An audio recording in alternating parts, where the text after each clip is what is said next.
भाई बेचारी हमारी घर की बहू, मेरा मतलब है हमारे घर की बहू नहीं, बट राध्या बहू, मन्नती सुंदर की बहू रानी।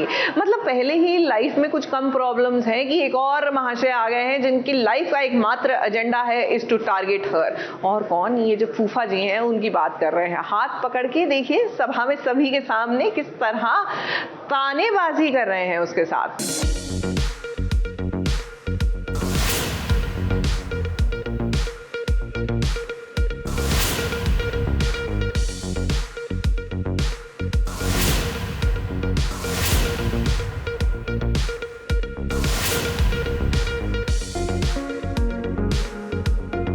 राध्या और प्रथम ऐसा फंसे हैं कि लगता है कि इन्हें बचाने के लिए स्वयं भगवान जी को ही धरती पर आना पड़ेगा। क्योंकि देखिए ना, राध्या का कोई भी प्लान कामयाब नहीं हो रहा है और ना ही प्रथम की ताकत काम आ रही है। राध्या ने कोशिश तो की प्रॉपर्टी के पेपर्स को हासिल करने की, लेकिन देखिए सबके सामने जब वो पकड़ी गई तो कलावंती ने उसके साथ क्या किया। कभी रामपुरी चाकू तो कभी उस पर गन तानी गई और फिर उसके मुंह पर कालिक पोतने की भी कोशिश की कलावंती ने। हाँ, वो हमारे कमरे में हमने जो प्रॉपर्टी के पेपर्स छुपाए हैं कहीं पे, और बस वही ढूंढ रहे हैं वो लोग। अभी उन लोगों ने 7 दिन की जो मोहलत मांगी है कि दादी की तबीयत ठीक हो जाए, हम लोग यहीं रहे थे, ये वो सब चीज़ें। तो ये तो सब उनकी चाल है, क्योंकि ये तो दादी की तबीयत तो ख़राब है, वैसे वो बेचारी आराम कर रहे हैं, ऐसा नहीं है, पर इन लोगों के दिमाग में खुराफाती, स्पेशली राधिया सबको भड़का रही है कि भाई हमें ऐसे करना है। तो वो सब भी जा रहे हैं उसके साथ ताला तोड़ने, क्योंकि हमने हमारे कमरे के बाहर ताला लगा दिया है। अब उसको चाहिए प्रॉपर्टी के पेपर्स, तो वो ढूंढने जा रही है। और वहाँ पे बबलू ने देख लिया, क्योंकि हमने बबलू को बोला था कि इन लोगों पे नज़र रखना, क्योंकि ये 7 दिन यहाँ रुकेंगे तो कुछ ना कुछ तो ऐसा करने ही वाले हैं प्रॉपर्टी पेपर्स हासिल करने के लिए। तो बस वहाँ से ही मोंटू उसको पकड़ के यहाँ पे लेके आया है, और फिर तो यही तमाशा चल रहा है। ये देखिए इधर प्रथम बाबू जब राध्या को बचाने के लिए गए तब क्या हुआ। हट्टे कट्टे पहलवान के सामने वो तो फेल हो गए। उन्हें देखकर ऐसा लगा मानो हाथी के सामने कोई चींटी आ गई हो। हमने हट्टा कट्टा को भी यहाँ पे बुला लिया, और हट्टा कट्टा भी अभी देखेंगे, इनको बराबर सबक सिखाएंगे कि इन लोगों के साथ पंगा लेने का क्या नतीजा होता है, कि कैसे आप लोगों ने जो ये चाकू दिखाया है, हमें मारने की कोशिश की है, वो सब जो आया उन लोगों को लगा कि हाँ ठीक है, अभी हम ये सब करेंगे, सब षड्यंत्र रचेंगे तो ये लोग फंस जाएंगे, पर ऐसा कुछ होने वाला है नहीं। चाकू तो बबलू का वेपन है, वो तो रखता ही है साथ में, वो रामपुरी चाकू जो बोलते हैं वो तो लेके ही घूमता है हमेशा। तो बस यही है, और ये कालिक लगाना तो मेरा ही आइडिया था, मैं ही लेके आती हूँ पूरा डब्बा उठा के। अब दादी की तबीयत खराब है और इधर दादी का सहारा लेकर ही राध्या और प्रथम कोशिश कर रहे हैं अपने घर और बिजनेस को वापस पाने की। लेकिन फिलहाल इन दोनों की कोई भी कोशिश कामयाब होती नजर तो नहीं आ रही है। ऐसे में सवाल ये उठता है कि आखिर राध्या और प्रथम अब क्या करेंगे। मुंबई से सोनू शुक्ला के साथ एबीपी न्यूज रिपोर्ट।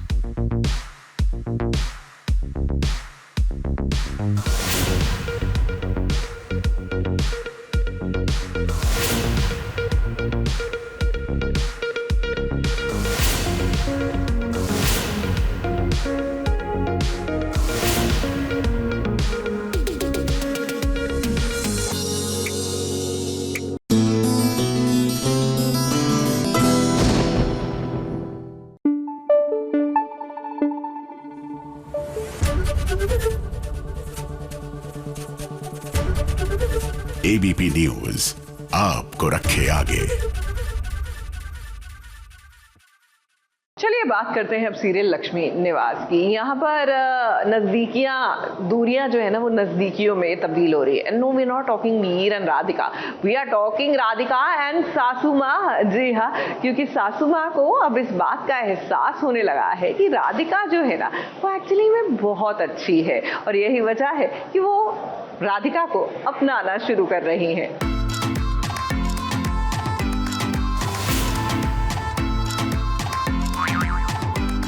सच में मैंने सब कुछ करने के लिए नहीं कहा था, मुझे नहीं पता है सब क्यों। तो उसे क्या शौक है पॉलिश करने का? अरे तूने कहा है नंदनी, अरे इसकी बातों में मत ही आना। अरे ये अंदर से कुछ और है और बाहर से कुछ और। अरे बस को नौकर बना के रख दिया है और खुद महारानी बनी हुई। कितना बड़ा बवाल हो गया है जब वीर के घर वालों ने वीर को राधिका की चप्पल साफ करते हुए देखा। अब दादी और देविका की हर वक्त नजर रहती है वीर पर। फिर ऐसे में वीर को उन्होंने देखा कि वो राधिका की चप्पल पॉलिश कर रहा है। फिर क्या, इस नज़ारे को उन्होंने अपने मोबाइल में कैद कर लिया और अब राधिका की सासू माँ को दिखा रहे हैं कि देखो तुम्हारा बेटा जोरू का गुलाम बन गया है। चप्पल का यही है कि उनकी राधिका जी की चप्पल में कुछ पॉलिश वॉलिश गिर जाती है, वीर साफ़ कर देता है। और क्योंकि नर्मदा हमारी दादी और हमारी भाभी पूरे टाइम ऐसे 200 का लेंस लेके खड़ी रहती हैं कि इसने कुछ किया सीधे जूम मारो रिकॉर्ड करो तो वैसे ही वो मूवमेंट रिकॉर्ड कर देती हैं और ऑब्वियसली मम्मी के पास जाती हैं, जिससे उनके दिमाग में मतलब होता है ना कि राधिका के खिलाफ उनका दिमाग भरो, तो वीडियो दिखा देती है, मम्मी भड़क जाती हैं और यहाँ वीर आके एक्सप्लेन करता है। That's the whole scene. अब इनका कहना है कि पहले तो वीर अपने हाथों से पानी भी नहीं पीता था, लेकिन अब राधिका के पीछे जब देखो जब राधिका जी ये कहकर घूमता रहता है। और आज तो अति ही हो गई, वो चप्पल पोंछ रहा है, वो भी राधिका के। अब सासू माँ बहुत गुस्सा हो गई हैं। राधिका के सामने वो अपने गुस्से को जाहिर कर रही हैं। वहीं राधिका को भी अच्छा नहीं लग रहा है। उसे तो पता ही नहीं कि वीर ने कुछ ऐसा किया है। अब अपनी सासू माँ के सामने वो हाथ जोड़कर माफी मांग रही है। दादी और देविका नीलिमा को भड़काने की कोशिश कर रही हैं। तमाशा बढ़ते ही जा रहा है। मिसअंडरस्टैंडिंग क्रिएट की गई है अम्मा जी से और देविका से। तो कहीं ना कहीं राधिका को घर से बाहर निकालने के लिए अम्मा जी और देविका हमेशा ही कोई ना कोई षड्यंत्र, कोई ना कोई कॉन्स्पिरेसी करते रहते हैं। तो यहाँ पर भी उन्होंने, क्योंकि नलिनी एक सॉफ्ट इंसान है, वो काफ़ी ह्यूमन है, इमोशनल है और उसको बहुत जल्दी से अम्मा जी मैनिपुलेट कर लेती हैं। तो कहीं ना कहीं उन्होंने नलिनी के दिमाग में ये डाला कि वीर ने राधिका की चप्पल को पॉलिश किया है। अब इतने में वीर की एंट्री हुई। हमेशा की तरह वीर ना सिचुएशन को संभालने की कोशिश कर रहा है। वो अपनी माँ से ये कह रहा है कि इतनी सी बात को इतना बड़ा क्यों बना रही हो। अब मैं अपने पैरों पर खड़ा हो गया हूँ, पैसे कमा रहा हूँ, आपको मेरे बारे में अब अच्छा सोचना चाहिए। राधिका जी कहती है कि आप खुद से कुछ करो, तो उसे वो मोटिवेशन मिलती है, तो लोगों की भलाई करता है। जो आगे आपको सीन मिलेंगे, जो हमने बहुत सारे ऐसे मोन्टाजेस और एक प्रॉपर 2-3 सीन शूट किए हैं जहाँ पे वीर लोगों की मदद कर रहा है और उसके जो दोस्त हैं वो उसे रिकॉर्ड कर रहे हैं। तो they are putting everything on social media. तो उसके थ्रू वीर को काफ़ी पॉपुलैरिटी मिल रही है और NGOs से कनेक्ट कर रहे हैं, उसके साथ कनेक्ट कर रहे हैं काम कराने के लिए, तो उससे वो पैसे कमा रहा है। लेकिन वीर बेटा, जहाँ पर परिवार होता है ना, वहाँ पर अगर पति अपनी पत्नी के लिए कुछ एकदम हट कर करे तो सवाल उठते ही हैं। और आप तो जानते ही हैं कि आपके घर वाले राधिका को कितना ब्लेम करते हैं। फिर ऐसे में आपको कोई भी ऐसी वैसी हरकत नहीं करनी चाहिए जिसके चलते घर वाले राधिका से सवाल पूछे। मुंबई से कैमरामैन सुजीत मिश्रा के साथ ABP न्यूज रिपोर्ट।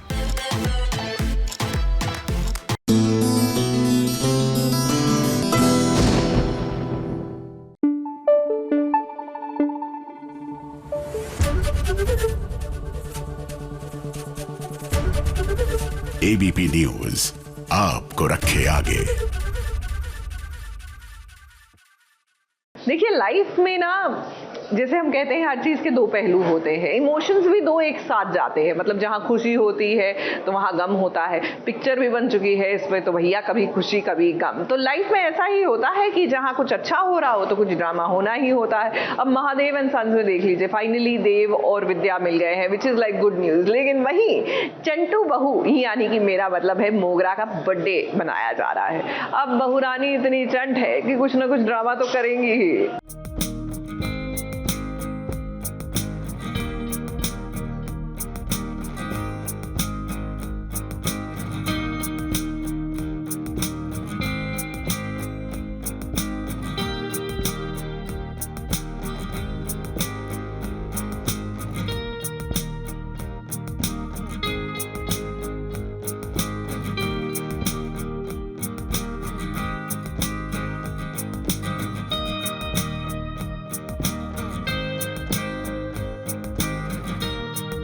सबने अक्सर ये बोलते हुए सुना होगा कि एक पंथ दो काज। ये देखिए, महादेव के घर में कुछ ऐसा ही हुआ है। एक खुशी पर दूसरी खुशी फ्री आ गई है। अब कहने को तो यहाँ पर मोगरा का जन्मदिन मनाया जा रहा है, लेकिन असली वाली खुशखबरी नर्मदा ने दे दी है। जरा देखिए महादेव और विद्या को, जो कल तक एक दूसरे से बात तक नहीं कर रहे थे, आज कैसे एक दूसरे को गले लगाकर दादा दादी बनने की बधाई दे रही हैं। अब ये खुशखबरी है ही ऐसी, घर में नया मेहमान आने वाला है। हाँ, तो अभी मैं उसको वही बोल रहा हूँ, मैं दादा नहीं बन रहा, विद्या दादी बन रही है। तो मैं उसको नहीं, वो दादी बन रही है, तो इसलिए मैं उससे बोल रहा हूँ बाल रंगने वंगने छोड़ दो, अब अगले सफ़ेद बालों में दिखाई देगी वो। मतलब सफ़ेद बाल, कमर में दर्द, घुटने में दर्द, गठिया दर्द, ये सब अभी दादी बनने के बाद में सारे ऐसे ऐसे ऐसे ऐसे करते करते लहराते लहराते आएगी अब विद्या। अब मोगरा को वैसे ही शिकायत रहती है कि रज्जी और नर्मदा के चलते उसे कभी वो वाली इम्पोर्टेंस नहीं मिलती है, और आज तो उसी के जन्मदिन की पार्टी पर नर्मदा ने इतनी बड़ी खुशखबरी दे दी कि बर्थडे पार्टी सब भूल गए।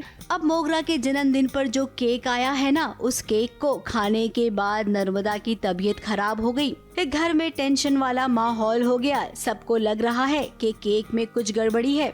कुछ पल के लिए तो लाजवंती और मोगरा टेंशन में आ गए कि कहीं उन पर इल्जाम ना आ जाए, लेकिन ऐसा कुछ नहीं हुआ। ये देखो, मोगरा के घर की बात है, मोगरा बताएंगी, ये मैं नहीं बता सकती। इनके अंदर की बातें हैं, इनके महादेव परिवार के घर की। तो हम तो बस वही जानते हैं, आपको पता है कि मैं तो फ़ोनो फ्रेंड वाली मम्मा हूँ, तो जो ये मुझे फ़ोन पे बताती है मुझे पता रहता है। बीच बीच में कभी कभी आ जाते हैं, तो मोगरा ही बताएगी कि इसने क्या कांड किया है, कैसे हमारी सब चालों के पीछे सबसे बड़ा हाथ इनका होता है। नर्मदा की तबीयत खराब हो गई है और कहीं ना कहीं सबको शक है कि हमारी वजह से हुआ है, लेकिन वो प्रेग्नेंट हो जाती है, बस ये रिवील हो जाता है। और हमारी अम्मा जी को टेंशन हो जाती है कि इस घर का वारिस सबसे पहले मोगरा का होना चाहिए, तभी तो उसका सब कुछ होगा और सब कुछ मोगरा को मिलेगा। जैसे कि वो बड़ी बहू है, तो बड़ी बहू का ही पहला वारिस होना चाहिए। अब देखिए, ये कहानी जहाँ तक हमें लगता है कि इसी तरफ इशारा कर रही है कि अब मोगरा को लगेगा कि वो घर की बड़ी बहू है, तो सबसे पहला घर का वारिस उसी का होना चाहिए। लेकिन प्रेग्नेंट तो नर्मदा हो गई है, तो ऐसे में नर्मदा के होने वाले बच्चे को नुकसान पहुंचाने की पूरी कोशिश कर सकती है मोगरा और उसकी माँ। ये बात की खुशखबरी 9 महीने टिक पाती है, नहीं टिक पाती है, क्या होता है, कैसे होता है, हम तो भाई ये तो ऑडियंस ही ज़्यादा अच्छा बता सकती है कि हम क्या। हम यही कोशिश करेंगे कि जितना बुरा हो सकता हो।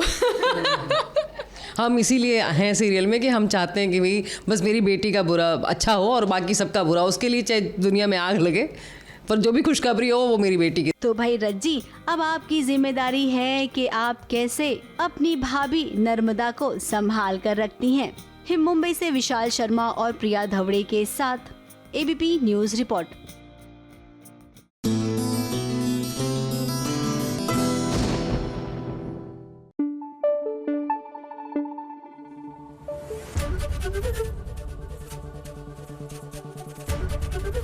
एबीपी न्यूज आपको रखे आगे।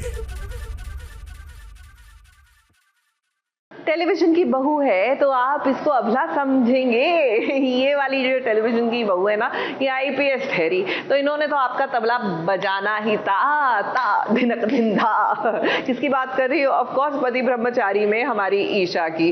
गुंडों की जैसे ये पिटाई कर रही है ना भैया, इनसे तो बच के रहिएगा।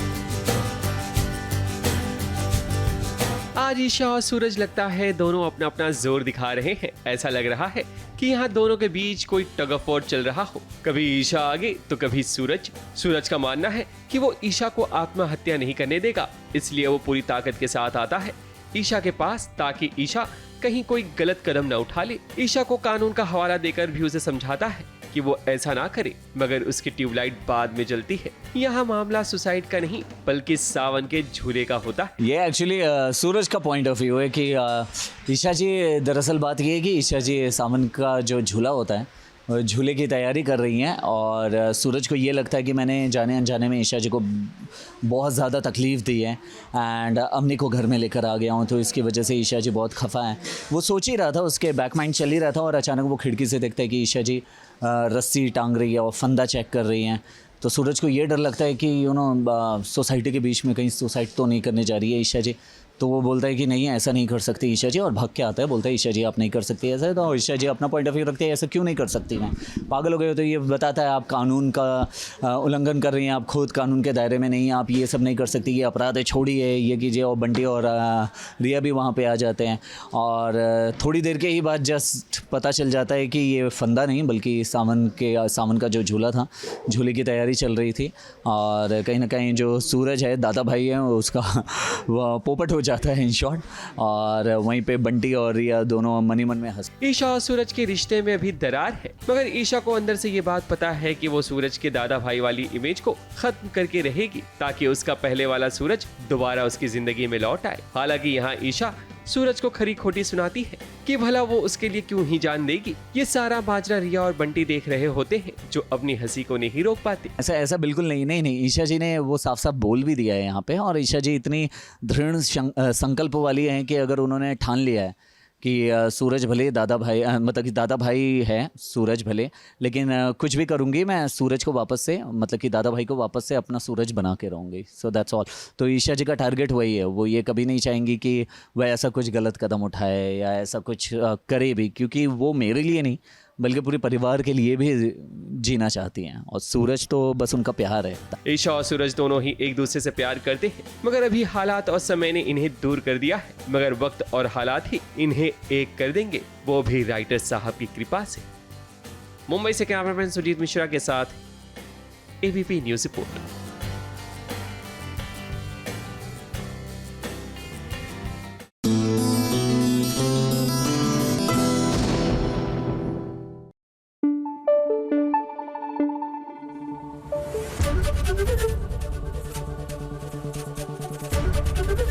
एबीपी न्यूज आपको रखे आगे। माता जी आप क्या कर रही हैं, प्लीज मत कीजिए। कई बार ऐसा होता है कि कुछ गलत लग रहा है, आपको हो रहा है, लेकिन it's a blessing in disguise जिसे कहते हैं। अब आरंभी को ससुराल से बाहर निकाला जा रहा है और आरंभी की माँ जो है वो ससुराल वालों के सामने मिन्नतें कर रही है। वेरी फ्रैंकली आपकी बेटी इस टॉक्सिक एनवायरनमेंट से निकल रही है, just don't stop it.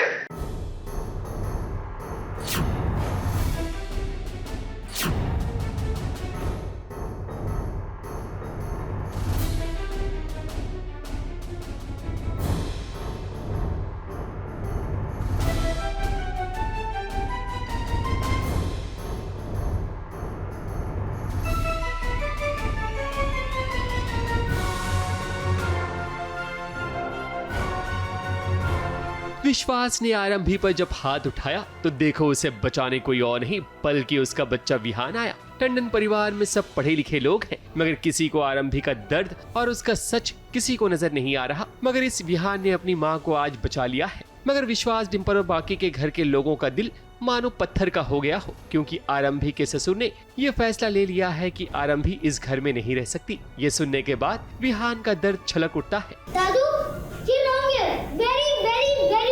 Vihaan को अंदर ले जाओ। वो अपनी माँ से लिपट जाता है, मगर आज माँ और उसके बेटे का प्यार किसी को नजर नहीं आ रहा है। आखिरकार आरंभी को डिम्पल खींचकर घर से बाहर कर देती है।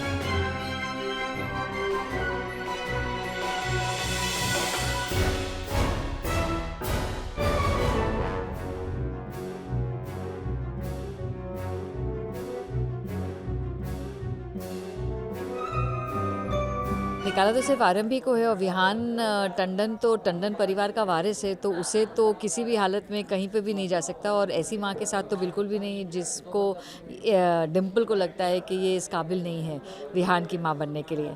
तो ऑब्वियसली और विश्वास के लिए तो ये जीत ही जीत है, इसलिए कि बाद में जब पता चलेगा कि विश्वास और अवंतिका का जो पूरी मुहिम जो ये पूरा षड्यंत्र इन दोनों ने रचा था, तो वो बहुत इंटरेस्टिंग है। आरंभी की बात कोई समझने को तैयार नहीं है, क्योंकि ये साजिश है अवंतिका और विश्वास की, ताकि आरंभी को अपनी नजरों से दूर कर दिया जाए, ताकि उनका रास्ता बिल्कुल क्लियर हो जाए। आरंभी भला दूसरों से क्या उम्मीद रखे जब उसकी जन्म देने वाली माँ ही उसे नहीं समझ पा रही। आरंभी की माँ तो आरंभी के सास और ससुर के हाथ पैर जोड़ती है कि अपनी बेटी की तरफ से वो माफी मांगती है। आरंभी ऐसा करने से मना कर देती है, क्योंकि आरंभी अपनी जंग खुद लड़ना जानती है। डिम्पल के लिए तो ये तो कमाल हो गया कि वो जो चाहती थी वो हो गया है कि आरंभी अब घर से बाहर निकल गई है। उसने इतनी कोशिशें की हैं, मतलब शोज़ के बिगनिंग से ही आज तक कोशिश की है कि आरंभी घर से निकल जाए और आज वो निकल गई है फाइनली। तो ये तो डिम्पल को तो बहुत अच्छा लग रहा है। आरंभी का अगर कोई इस घर में साथ दे रहा है तो वो उसका देवर राज है, मगर उसकी बातों को घर वाले हवा समझते हैं। खैर, अभी आरंभी घर से बाहर हो गई, मगर अब वो विश्वास और अवंतिका का जीना हराम कर देगी। मुंबई से सोनू शुक्ला के साथ एबीपी न्यूज रिपोर्ट।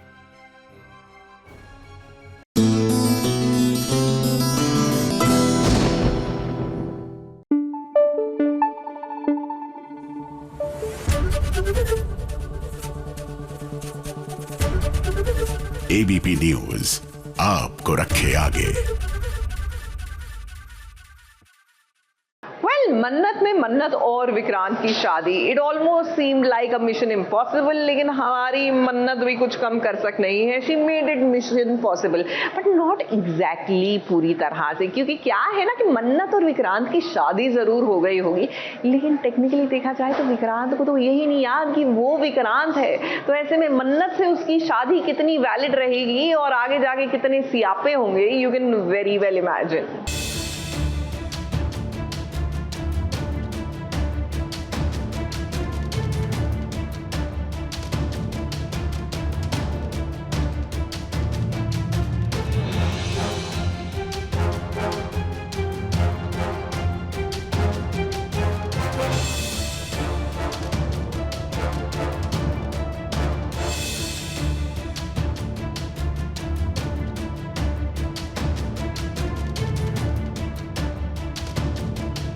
जाको राखे साइया मार सके ना कोई, लेकिन देखिए एक बार फिर से धैर्य ने विक्रांत को मारने की कोशिश की है। अब मन्नत यहाँ विक्रांत को बचाकर वापस तो ले आई है, लेकिन इतिहास एक बार फिर से दोहराया जा रहा है, क्योंकि विक्रांत की जान खतरे में है। मन्नत जैसे ही विक्रांत को कुछ पल के लिए यहाँ छोड़ कर गई, देखिए मौका मिल गया धैर्य को विक्रांत को मारने का, और फिर क्या, उसने विक्रांत को एक ऐसा इंजेक्शन दे दिया है जिसकी वजह से उसकी मौत भी हो सकती है।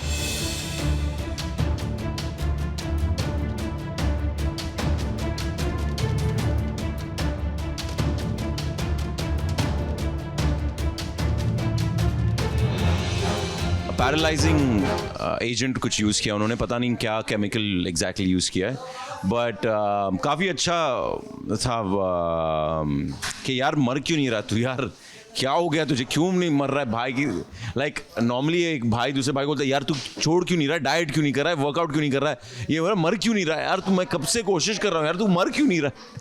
पर्सनल लाइफ में जब भी कोई ऐसे बहुत ही वाहियात लोग ना अपना प्लान ईविल प्लान करने की कोशिश करते हैं ना, तो you just let them be, because 99% of time in the and ना दे डोंट सक्सीड, एंड यही होता है। उसका प्लान अभी कुछ धैर्य का बेचारे का ऐसा है, आई डोंट थिंक वो पूरा होगा। इधर मन्नत को पता ही नहीं है कि विक्रांत के साथ क्या हो रहा है। अब एक तरफ तो धैर्य है जो विक्रांत की जान के पीछे पड़ा हुआ है, और दूसरी तरफ देखिए विक्रांत को यहाँ से ले जाने के लिए सम्रागी और अंकित भी आ गए हैं पुलिस वाले बनकर। ऐसे में मन्नत, हमारा सवाल बस यही है कि आखिर आप है कहाँ, जब आपको ये पता था कि धैर्य तो बस इसी मौके का इंतजार करेगा कि कब वो विक्रांत की जान ले, तो आपको उसे छोड़कर नहीं जाना चाहिए था। बिकॉज बहुत टाइम तक बुरा हावी पड़ रहा था, बेचारी एक मन्नत अकेली लड़ी थी 2-3 बच्चों का साथ लेके, अब slowly that's always what happens, the good जो होता है, the fight against good and evil, and में ना good starts, when it starts winning, all उसके आसपास के लोग उसके करीब आने लगते हैं। धैर्य ने विक्रांत को इंजेक्शन तो लगा दिया है, लेकिन वो विक्रांत को यहाँ से नहीं ले जा पाएगा और उम्मीद तो हम यही कर रहे हैं कि जल्द से जल्द मन्नत आ जाए अपने विक्रांत को बचाने के लिए। मुंबई से विशाल शर्मा के साथ ABP news report.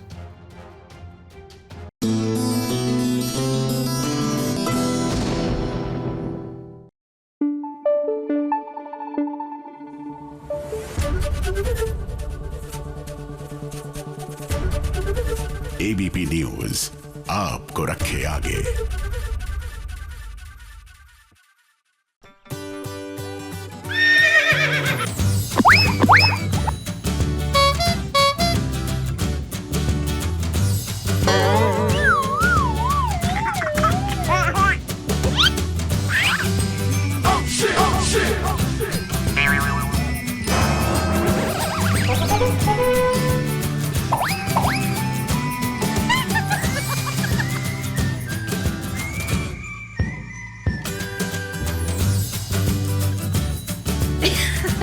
WhatsApp guys, क्या नमस्कार गाइस, कैसे हैं आप? हिंदुस्तान में रहते हैं इसीलिए हिंदी से शुरू करना चाहिए। व्हाट्सअप, चेकोस्लोवाकिया से जस्ट लैंड किए हैं। चेकोस्लोवाकिया देख लिया कि इसको आती ही नहीं है। खैर हम यहाँ आज बहुत ही बड़े पैनल के आगे खड़े हैं हम, जहाँ बहुत बड़े बड़े सुपरस्टार हैं। जावेद सर, उनका बेटा भी बहुत हैंडसम है। अरे हैंडसम बेटा तो बोलूंगी नहीं, अपने भी तो बेटे हैं ना। जावेद सर का बेटा बहुत हैंडसम है। अब मैं नेक्स्ट IBD में तब आऊंगी जब उनका बेटा आएगा, और मेरी उसके साथ इंस्टाग्राम पे बात हो चुकी है। इंस्टाग्राम पे बात हो चुकी है सर। जजिस बैठे हैं, बात कर रहे हैं। प्रोड्यूसर आए हैं पैसे कम करवाने के लिए, लेकिन जजिस ज़रा भी कम करने को तैयार नहीं है पैसे, और डेट्स भी ली जा रही है। प्रोड्यूसर्स खड़े हैं बीच में और बहुत अच्छा लग रहा है। मैं तो फर्स्ट टाइम आई हूँ IBD में, और कंटेस्टेंट बहुत अच्छे हैं, जजिस बहुत अच्छे हैं।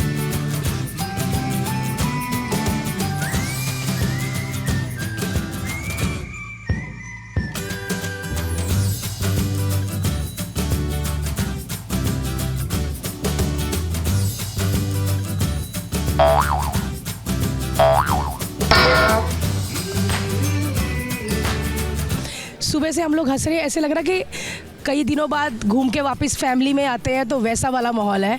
और करिश्मा तो सारे बड़े भोले यार, बहुत भोले। बस ABP न्यूज़ से है कि वो सोनी पे जाके रिक्वेस्ट करे कि हम सबका पैसा डबल कर दिया जाए। बहुत ही मज़ा आ रहा है। I think having Bharti here with Harsh together बढ़िया हो रहा है, मज़ा आ गया। बहुत हर्षी आ रही है हमें। We are having a great time honestly. बहुत मज़ा आने वाला है, और कॉमेडी स्पेशल जिस दिन होता है उस दिन गीता माँ का मुंह दुखने लग जाता है, तो बात खत्म होने को ये देखो ऑडिशन कर रही हूँ दूसरे वाले शो से। आज अर्चना से इंस्पिरेशन। हाँ, कॉमेडी की अलग अलग जो डांस के क्या है, महारथी आने वाले जो हमारे सारे। तो आज कॉमेडी के जो यहाँ पे एक्ट होने जा रहे हैं, बच्चों को आती नहीं लेकिन पूरी कोशिश कर रहे हैं। अरे गलत है भाई, थोड़ा बहुत नहीं मतलब सारे बच्चे कॉमेडियन थोड़ी यार, मेरे को सबने ऐसे किया। तो कॉमेडी एक्ट बच्चों ने किए हैं।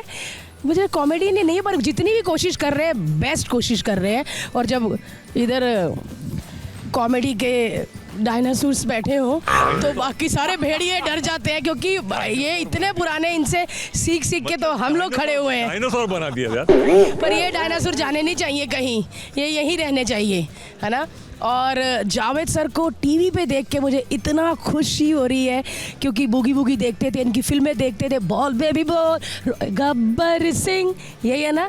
और ये अजंतरम ममंतरम, वो मैंने सच में कितनी बार देखी होगी, कि मुझे लगता था कि ऐसी दुनिया है जब हम छोटे होते थे, पर नहीं होती थी ना वो दुनिया। नहीं, वो थी एक्चुअली, लेकिन वो हमने वो लोग फिर बाद में इंपोर्ट कराए थे, बाद में उनको भिजवा दिया था। तो वही दुनिया है ना हमारे, तो सच में यार। लेकिन आज बहुत मज़ा आने वाला है। इस हफ्ते का India's best dancer I think काफ़ी टफ है। ड्रामेटिक सीन करना इजी है, लेकिन जब कॉमेडी होता है और जब कॉमेडी की टाइमिंग होती है तो इट्स वेरी टफ। तो ये हफ्ते में जो हम डांस और कॉमेडी देखेंगे, मज़ा आने वाला है, because it is very difficult. मैं ऑडियंस की तरह जज करती हूँ, क्योंकि अगर आपको हंसी आ गई, आपको एंटरटेनमेंट मिल गया, तो then I think that's a perfect act for me. So मेरे लिए कॉमेडी का एक्ट जज करना उतना ही मुश्किल है जितना दूसरा एक्ट। मेरे लिए तो क्या है कि मैं कभी 12-13 साल बाद आया हूँ, तो जज के मंच पर बैठ के इनके साथ में जो टेरेंस भी नहीं है आज, लेकिन जो एक इंटरेक्शन होता है, I am totally enjoying it. और गीता से तो मेरी बहुत पहली पहचान है, मेरे ख्याल से वन ऑफ द फर्स्ट जो मेरे साथ में डांस इन्होंने करियर शुरू किया था, तो मेरे साथ ही था स्टेज पर। सो गाइज, IBD देखना मत भूलना, एवरी सैटरडे संडे रात 9 बजे सोनी टीवी पर। बहुत मज़ा आने वाला है, इस हफ्ते कॉमेडी स्पेशल होने वाला है।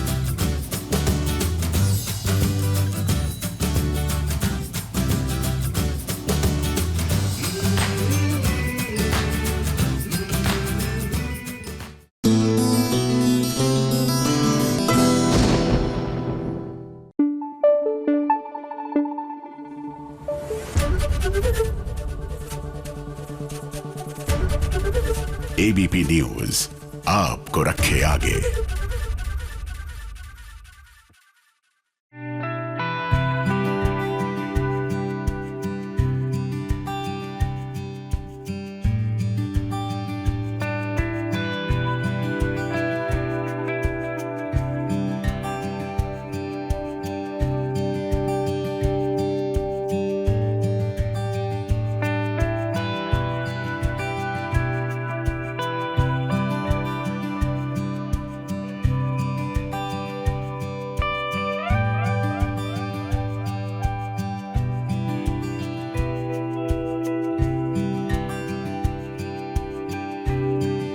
ईशान और नोयोनिका के इश्क का रंग दिन ब दिन गहरा होता जा रहा है। इश्क करना बहुत आसान होता है, मगर जब हम सफर बिछड़ रहा हो तब जैसे किसी ने दिल में कांटे चुभो दिए हो। कुछ ऐसा ही हो रहा है ईशान के साथ, क्योंकि ईशान से नोयोनिका आज दूर जा रही है, यानी कि कोलकाता।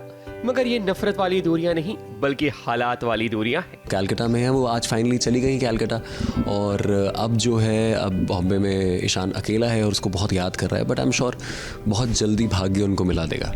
नोयोनिका का अपना परिवार है, उसकी बेटी है, तो भला वो कैसे ईशान के लिए सब कुछ छोड़ दे। इसलिए तो बिशु दादा को नोयोनिका समझा रही है कि जैसे अब तक ईशान का ख्याल रख रहे हैं, उसी तरह आगे भी रखें, जब तक वो लौट कर नहीं आती। आप अच्छे से रहना, अपना पूरा ध्यान रखना, और अपने ईशान बाबा का बहुत ध्यान रखना। बाकी हम फोन पर बात करेंगे। कोलकाता जाने के लिए नोयोनिका निकल पड़ी है और ईशान उसे एयरपोर्ट ड्रॉप करने जा रहा है। मगर जाते जाते नोयोनिका अपनी परेशानी बताती है कि अब क्या होगा जब उनकी शादी वाली पिक्चर न्यूज़पेपर में छप चुकी है। तब ईशान उसे समझाने की कोशिश करता है कि घबराने की कोई बात नहीं, वो संभाल लेगा। बातचीत कुछ ऐसी चल रही है गाड़ी के अंदर कि हमारी एक फ़ोटो है जिसमें मैं ईशान नोयोनिका को मांग में सिंदूर भर रहा है, और हमारे जो शो की विलन है ईना, उसने उस मोमेंट की फ़ोटो खींच के प्रेस में दे दी है। और क्योंकि ईशान बहुत बड़ा रॉक स्टार है और वो अगर छींक भी मारे तो वो भी बहुत बड़ी हेडलाइन बन जाती है। तो उसी तरह प्रेस वाले सारे इकट्ठा होके हमें अक्यूज़ कर रहे हैं कि आपने शादी कर लिया, आपने बताया नहीं, बल्कि ऐसा बिल्कुल नहीं है। और नोयोनिका तो ऑब्वियसली इतना बड़ा एक्यूजेशन अपने ऊपर नहीं ले सकती है, तो नोयोनिका बहुत टेंशन में है, और ईशान उसको कंफर्ट करने की कोशिश कर रहा है कि चलो ठीक है, अगर ऐसा है तो हम बचा लें, क्योंकि जैसे कि आप जानते हैं नोयोनिका की बेटी है, नोयोनिका की एक अपनी ज़िंदगी है। ईशान तो खुश है अगर उसको उसकी शादी हो भी जाए उससे, लेकिन Noyonika is very tensed and that's how we are trying to make it okay. Ishaan और नोयोनिका के इश्क का किस्सा अब हर घर सुनाई देगा, तो भला नोयोनिका की ससुराल तक कैसे नहीं बात पहुंचेगी।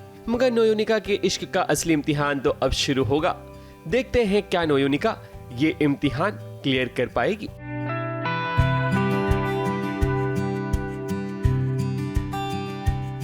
मुंबई से कैमरामैन सुजीत मिश्रा के साथ ABP न्यूज रिपोर्ट।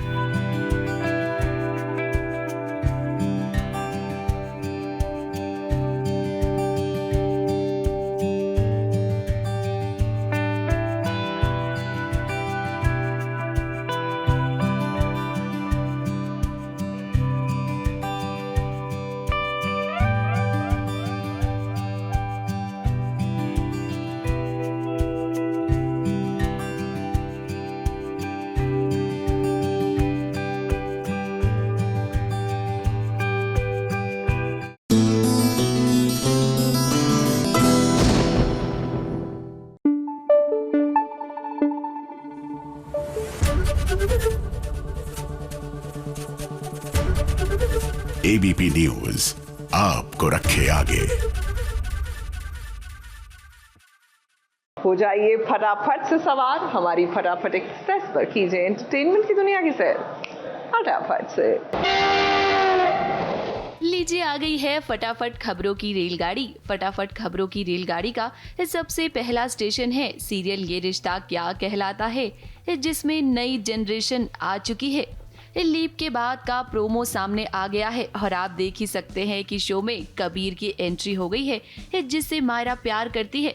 यहीं से कहानी में अब मायरा और कबीर की लव स्टोरी दिखाई जाएगी।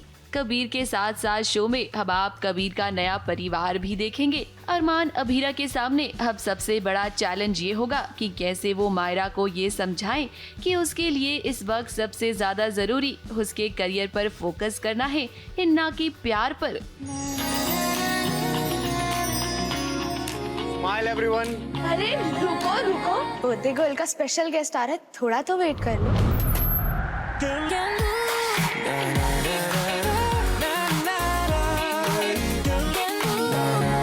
मम्मा पापा, ये कबीर है जिससे मैं शादी करना चाहती हूँ। करियर चुनने की उम्र में शादी? मायरा, ये तुम्हारा बचपना है, प्यार नहीं। जैसे आपके सारे सपने पापा से मिलने के बाद पूरे हुए थे, मेरे भी हो जाएंगे। Everyone smile. अरमान अभीरा अपनी बेटी की सोच का कैसे करेंगे सामना? फटाफट खबरों की रेलगाड़ी का अगला स्टेशन है सीरियल क्योंकि सास भी कभी बहू थी। तृप्ति ने जो जाल बिछाया है उस जाल में फंस गया है करण। और अब आने वाले ट्रैक में आप देखेंगे कि कैसे बिजनेस का सहारा लेकर शांति निकेतन में एंट्री होगी तृप्ति की। तुलसी से बदला लेने के लिए अब वो उसके बच्चों का ही इस्तेमाल करेगी।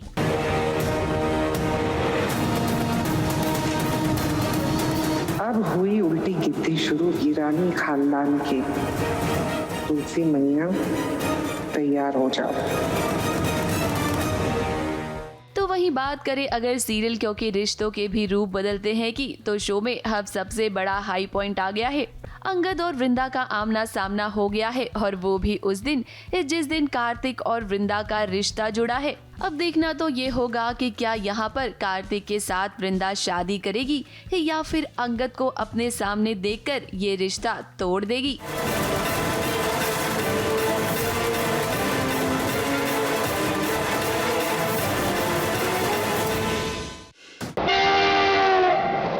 फटाफट खबरों की रेलगाड़ी का अगला स्टेशन है सीरियल तुमसे तुम तक। अनु की देवरानी बनकर अब मीरा घर में आ गई है। यशवर्धन के साथ उसकी शादी भी हो गई है, तो अब वो अनु की जिंदगी में जहर घोलने का काम करेगी, जहां उसने अपनी सबसे पहली चाल भी चल दी है।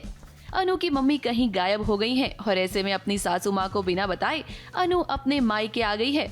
अनु के पीठ पीछे अब गायत्री के कान भरेगी मीरा। हेलो, हम भोली के पति मिश्रा बोल रहे हैं। हाँ मिश्रा अंकल बोलिए। पुष्पा भाभी आपसे मिल नहीं रही, मोहल्ले के मंदिर गई थी, वहीं से गायब है। अनु तू ना टेंशन मत ले, हम सब मिलकर ना आंटी को ढूंढ लेंगे। सारे सर से बात करनी होगी। फोन कहाँ गया? अनु, अनु क्या हुआ माँ? अनु कहाँ है? अनु तो अपने मोहल्ला गई है ना, आपको बताया नहीं उसने मॉम? नहीं, आपको बिना बताए अपने घर चली गई, ये तो बहुत ही स्ट्रेंज बात है।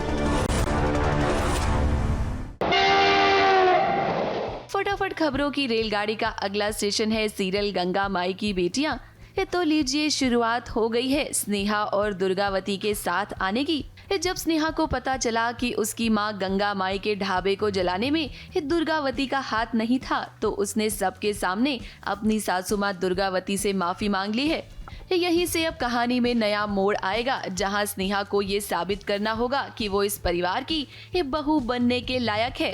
आपकी नियत पे शक किया, अपनी माँ का गुनहगार माना, आपकी परवरिश पर सवाल उठाए, हमें अपने कहे पे अफसोस है, इसीलिए आपके सामने सिर झुकाकर सच्चे मन से माफी मांगना चाहते हैं।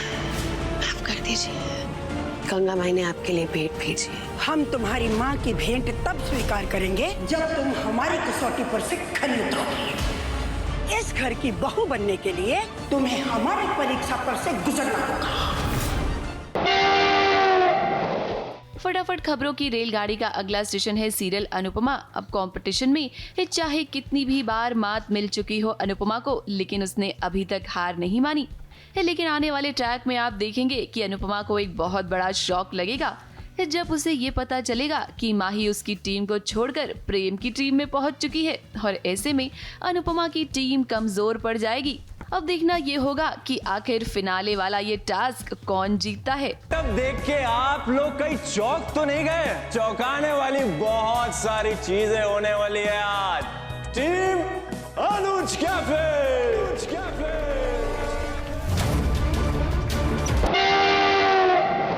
फटाफट खबरों की रेलगाड़ी का अगला स्टेशन है सीरियल सहर होने को है। माहिद को हुस्ना ने जो दवाई दी है उसके बाद दिन ब दिन उसकी तबीयत बिगड़ती जा रही है। सहर पता लगाने की कोशिश कर तो रही है कि आखिर माहिद को हुआ क्या है।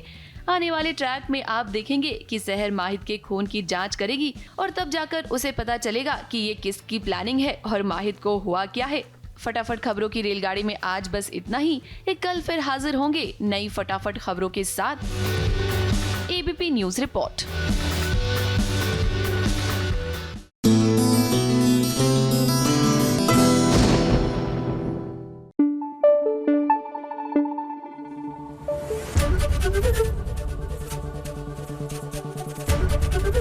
एबीपी न्यूज आपको रखे आगे।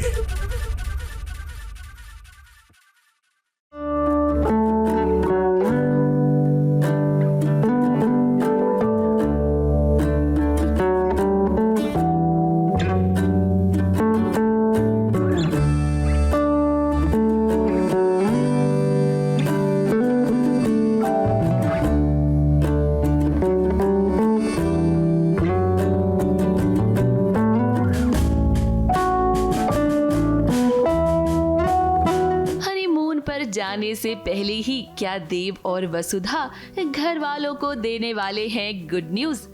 चौहान परिवार में क्या अब गूंजने वाली हैं बच्चे की किलकारियां। देखिए ना कैसे दादी साहब वसुधा का लाड़ कर रही हैं, उसका इतना ख्याल रख रही हैं कि उन्होंने वसुधा को मना कर दिया है कि अब वो घर का कोई भी काम नहीं करेगी। अब दरअसल हुआ ये कि कुछ समय पहले वसुधा बेहोश हो गई थी। ऐसे में दादी साहब को अब ऐसा लगता है कि वसुधा प्रेग्नेंट है। वैसे हम आपको बता दें कि ये सच नहीं है। एक्चुअली दादी साहब का सरप्राइज़ है हमारे लिए, जो वसु और देव का हनीमून प्लान किया है उन्होंने कश्मीर का। लेकिन क्योंकि वसुधा ने कसम खाई है कि वो अपने रिश्ते को नहीं बढ़ाएगी जब तक देवी हुक्म उसे स्वीकार नहीं करेंगी, तो वो नहीं जा पा रही है और वो सबको ऐसे एक्साइटेड देख रही है, तो वो गिल्ट में भी जा रही है कि मैं इतना बड़ा झूठ बोल रही हूँ। तो अभी हम वही सीन कर रहे थे जहाँ पे देवी हुकुम के पास मैं जाती हूँ और उन्हें बोलती हूँ कि बाप सबको सच बता दो क्योंकि मैं ये हैंडल नहीं कर पा रही हूँ, सब इतने खुश हैं और हम बहुत बड़ा झूठ बोल रहे हैं सबसे। तो बस अभी यही चल रहा है और दादी साहब को तो भनक भी नहीं है हम क्या करें। आई डोंट नो, जब उनको सब सच पता चलेगा तो वो क्या बीतेगी उन पर। अब दादी साहब ने देव और वसुधा को हनीमून पर भेजने की प्लानिंग की है, लेकिन वसुधा देव के साथ नहीं जाना चाहती है। अब वसुधा का ये मानना है कि जब तक चंद्रिका देवी उसे अपनी बहू के रूप में स्वीकार न कर ले तब तक वो अपने रिश्ते को आगे नहीं बढ़ाएगी। क्योंकि ये बात तो आप सभी जानते हैं ना कि फिलहाल तो वसुधा और चंद्रिका देवी नाटक कर रही हैं ताकि दादी साहब का ऑपरेशन हो और जल्द से जल्द वो ठीक हो जाएं। इसीलिए तो देखिए वसुधा अपनी सासू माँ चंद्रिका देवी से बात भी करने आती है, क्योंकि अब वो दादी साहब के सामने ये नाटक नहीं कर पा रही है। वसुधा ने कोशिश तो की थी कि किसी तरह हनीमून का ये प्लान वो कैंसिल कर दे, तभी तो वो जानबूझकर बेहोश भी हो गई थी, लेकिन उसका प्लान कामयाब नहीं हुआ। हाँ, एक्चुअली मैंने चक्कर आने का बहाना किया था कि हमें कश्मीर ना जाना पड़े, तो उन्होंने मिसअंडरस्टैंड कर लिया कि शायद मैं प्रेग्नेंट हूँ और इसीलिए नहीं जा पा रहे हैं। तो वो बस मेरी देखभाल कर रही थी as if I am a pregnant women. और बस ये अभी तक वसुधा मतलब किसी को भी ये घर पे ये पता नहीं है कि ऐसा कुछ दादी सोच रही हैं, उन्होंने भी किसी को बताया नहीं है, लेकिन वो वसुधा की देखभाल तो पूरी कर रही हैं। वैसे तो मुझे सिंपल लुक्स भी बहुत अच्छे लगते हैं, ऐसा कुछ नहीं है कि ये प्रिटी लुक्स मुझे ज़्यादा अट्रैक्ट करते हैं। मेरे लिए बेसिक लुक्स भी बहुत अच्छे हैं क्योंकि वो वसुधा को ज़्यादा अच्छे से डिफ़ाइन करते हैं, क्योंकि वसुधा एक सिंपल सी लड़की है। तो जब मेरे कॉटन के कपड़े होते हैं और बहुत ही सिंपल सटल कलर्स होते हैं, मैं उसमें ज़्यादा कंफर्टेबल फील करती हूँ। बट एनीवेज़ ये भी बहुत अच्छे हैं और बट ये लुक कैरी करने के लिए बहुत हैवी है। अब वसुधा का प्लान फेल हो गया है तो हमें लगता है कि उसे देव के साथ हनीमून पर जाना ही पड़ेगा। एक नाटक तो खत्म हो नहीं रहा और अब दूसरी तरफ देखिए दादीसा को ऐसा भी लग रहा है कि वसुधा प्रेग्नेंट है। तो क्या अब दादीसा के सामने वसुधा को एक और नाटक करना पड़ेगा? मुंबई से शिवानी सिंह के साथ एबीपी न्यूज रिपोर्ट।